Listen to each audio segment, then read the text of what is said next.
USS Torsk 423.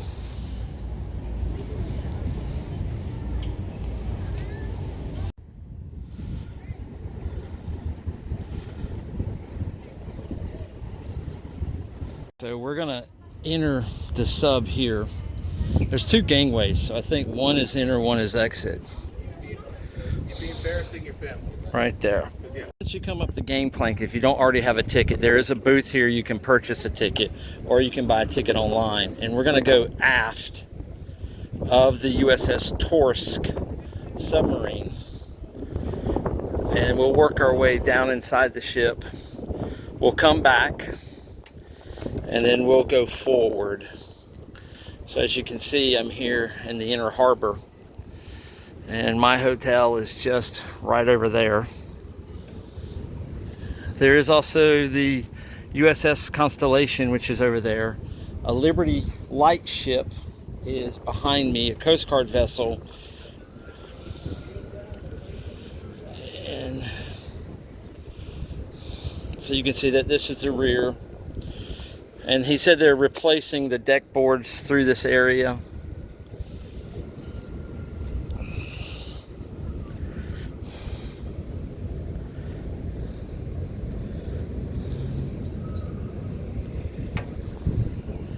And obviously this hatch covering would not have been here. I don't think this is original. I think they did this for tours to get in and out.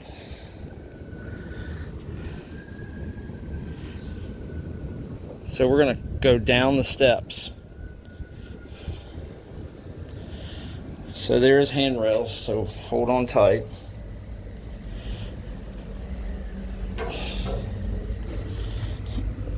And we're entering the rear torpedo bay.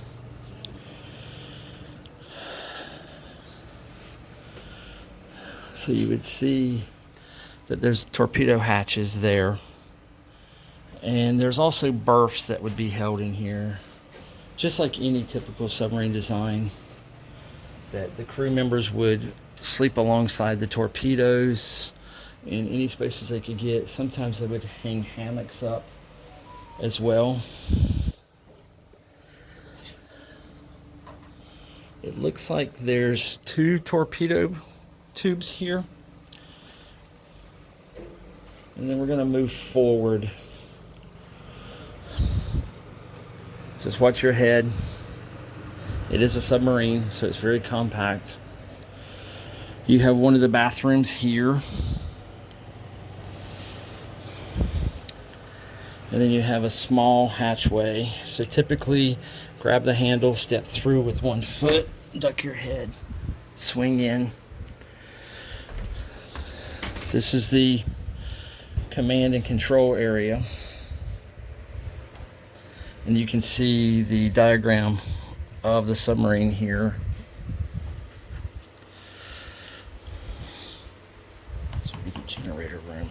So we're entering this area. And it looks like a lot of generator equipment, engine equipment.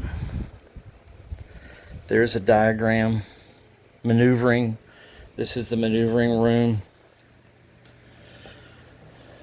So this would control the speed of the 2 engines here. And they would get commands from the control deck. And then they would relay that information here.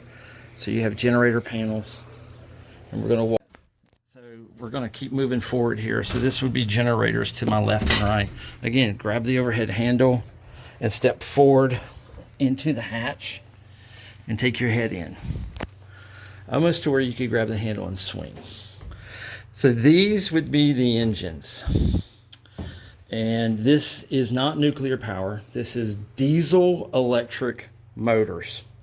So while the ship was on the surface, it would be under diesel power because of the fumes in the exhaust. It would have to vent exhaust from the burning of fossil fuels.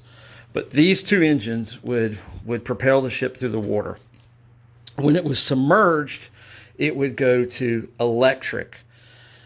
On the surface, the diesel motors would recharge the batteries, and then prepare the generators to function with no delay.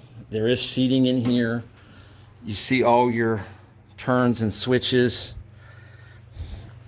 And then see how cramped spaces this was. But the engines should be identical left and right hand side. This space would have been extremely hot and noisy.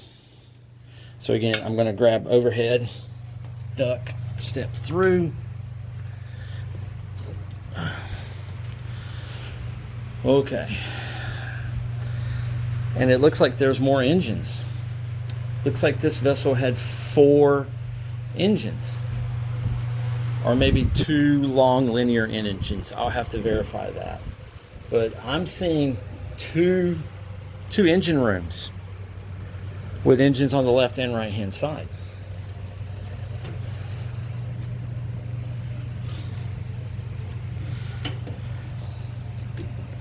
And then we're going to come around the corner here, another hatch that grab the overhead handle.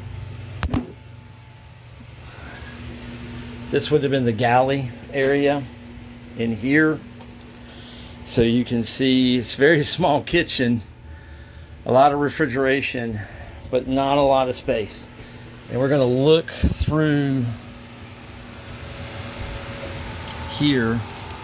They're redoing the floors in here. So I'm just going to show you the bunking in this space right through there. They did ask us not to walk into this space, but you can see that it's 1, 2, 3 bunks here, and then it goes on forward that way. So at this point we're going to turn around and head back.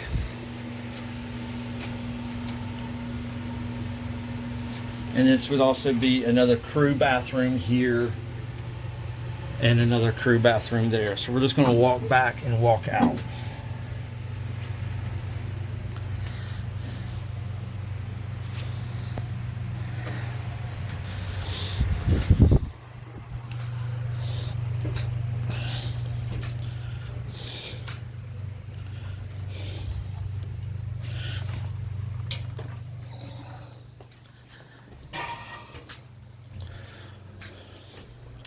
Yeah, it looks like 2. This would be a hatch for the engine room.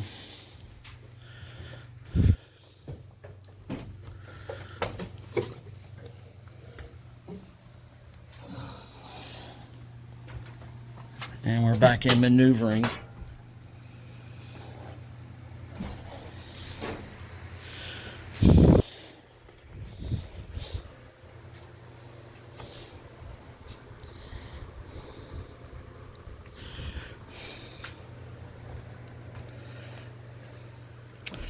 And workspace area, because the machinists that worked on the engines had to be master creators, because you just couldn't call up Amazon and ask for a spare part if you're out at sea, especially if you're trying to be stealthy. So this hatch that is here would have been flush to the decking of the ship, but it would be the rear torpedo hatch, because the shape that you can lower torpedoes. If you can see this, there's a glare up there, but you could, the way the hatch is shaped, you could lower torpedoes with chains and pulleys into their racks here. You have one there, and then a berth above, another berth in the back. And then you would also have folding berths to my right over my head that way. So now we're going to turn and exit out, and there's a huge glare. Okay, so we come out of the vessel, and we're going to walk forward.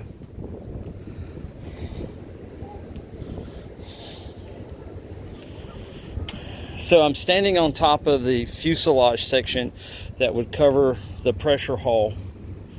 This is basically sheet metal and wood. And the way the wood planks are laid, it allows, once the ship submerges, the water to run off weeping holes out of the area. So we're going to move forward.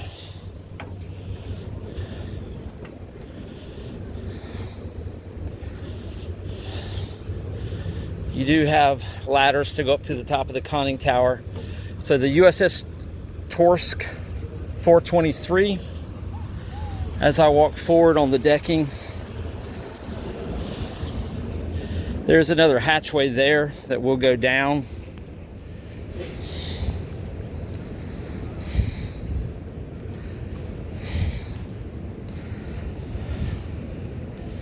Again, there would be a forward torpedo hatch up here for your bow torpedoes.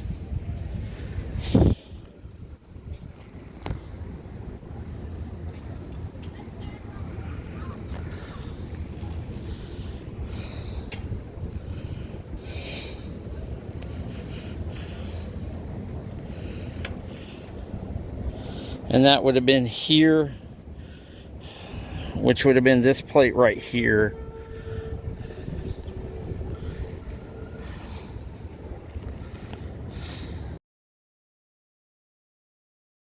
And come through the forward hatchway. They did make accessible steps for people who have mobility, but now you can see the pressure hull and the sheathing around the pressure hull and the wood decking, which is really kind of cool to look at. So if you see the pressure hull is down there, you have sheathing to make it more slipstream in the water line. And if you look back this way, you can actually see the rib of the pressure hull through there. So you see how the fuselage, our decking is built up around the pressure hull. So that's where the working space of the vessel is. And then all of this would make it slipstream to cut through the water easier. All right, so we're gonna walk forward into the sub. This is a forward hatch. Watch your step as we come down. Very, very steep steps. You have to jog a little to the right.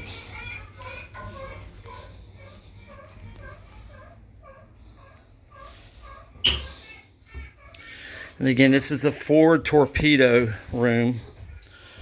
Might be able to see more clearly here a depiction of a man working. It looks like there's 4 torpedo tubes here. And then you have the torpedoes lined up there, again with bunking overhead. They tried to maximize as much space as possible. So this would have been the forward torpedo loading hatch right here, and you can see the shape of that. So the cowling above is added for people ease on and off the vessel.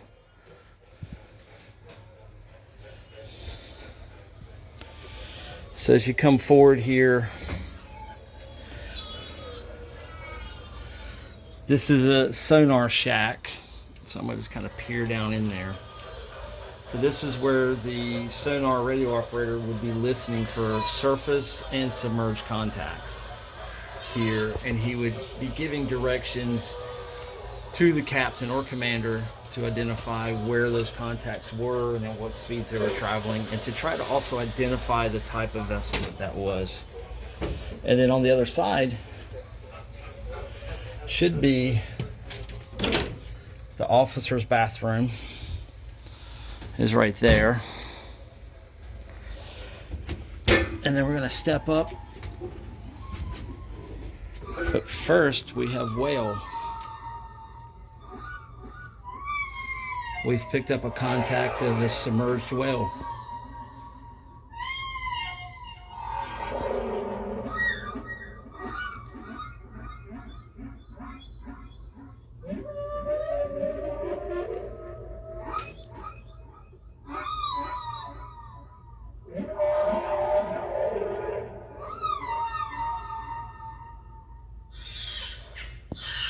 Pretty neat.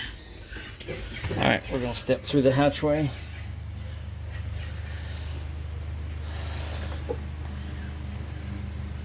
These would be the mess, or the galley kitchen area here. Try to get that to where you can see a little bit better. And then this would be the officer's mess here.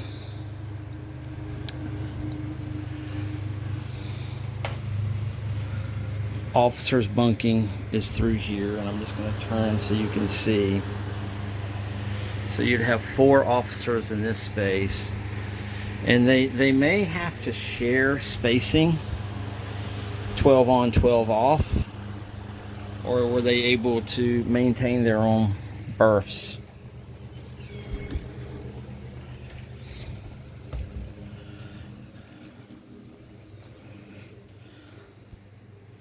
And this is the captain's stateroom. So his room, he had a fold down sink, locker, had a little bit more space. He had a desk area, and then his bunk was here. So he had a little bit more space, but he was near the mess and the conning tower. And then this would have been an officer's stateroom. And 2 officers have shared this stateroom.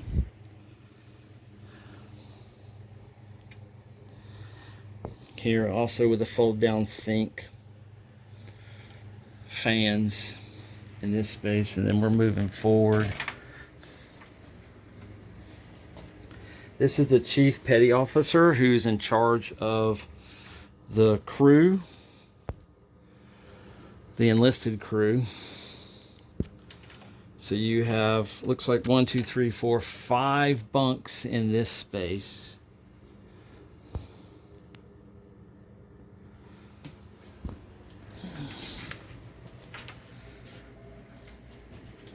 And then this would be the radio room.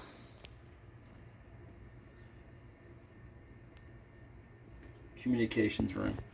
So it's adjacent to the captain's quarter, chief petty officer's quarter, and the conning tower. So there was no delay in receiving or transmission of information to the Admiralty or the U.S. Navy.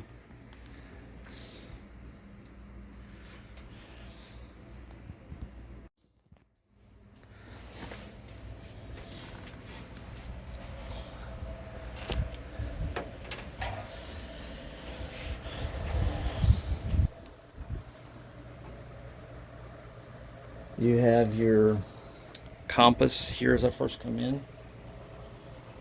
So this was the command and control room. So that is a view from the periscope, or the captain could see through the vessel of the ship. Maneuvering.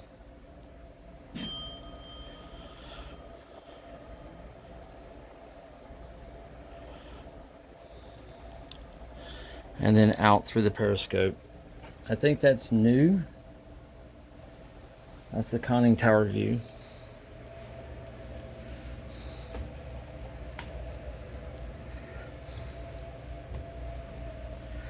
And then this would be maneuvering.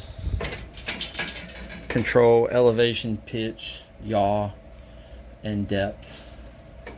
And then the conning tower hatch is there.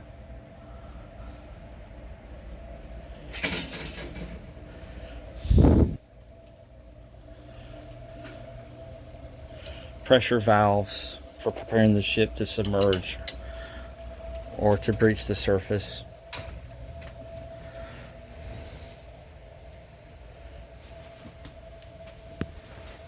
And then this is actually the radio room in here. So if you step in, this is really cool. So the other room would have been the yeoman's shack. This is really cool. Back in here, there's a gentleman doing maintenance over in the corner. And then we're going to step forward again.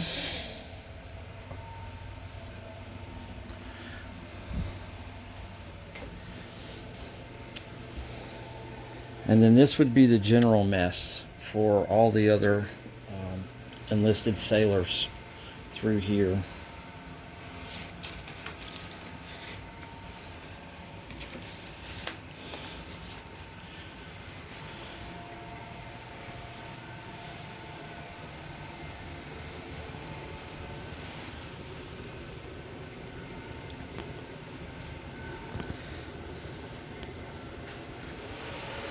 And then this is the enlisted area. And they're working on the floor, so we can't go probably beyond this point. But you can see that it's basically 3 berths all the way down, and that's where I was before, at that door that is currently closed.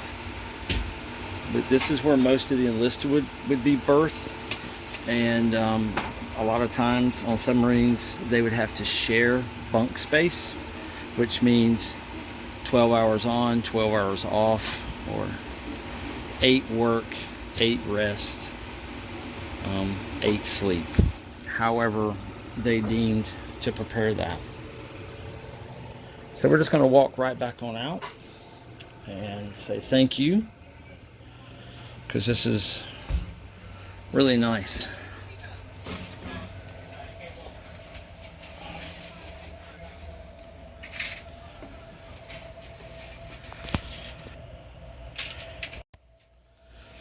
We're gonna be careful. I just hit something.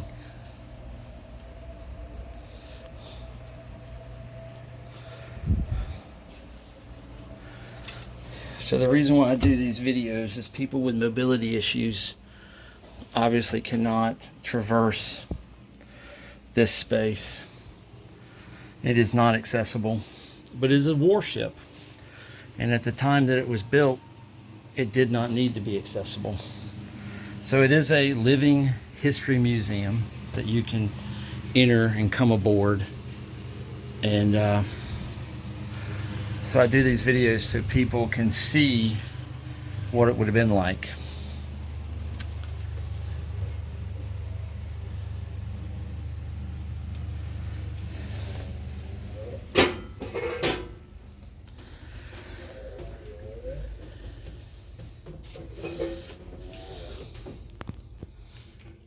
And it seems like the sonar operator has found another whale. Or that could be a seal.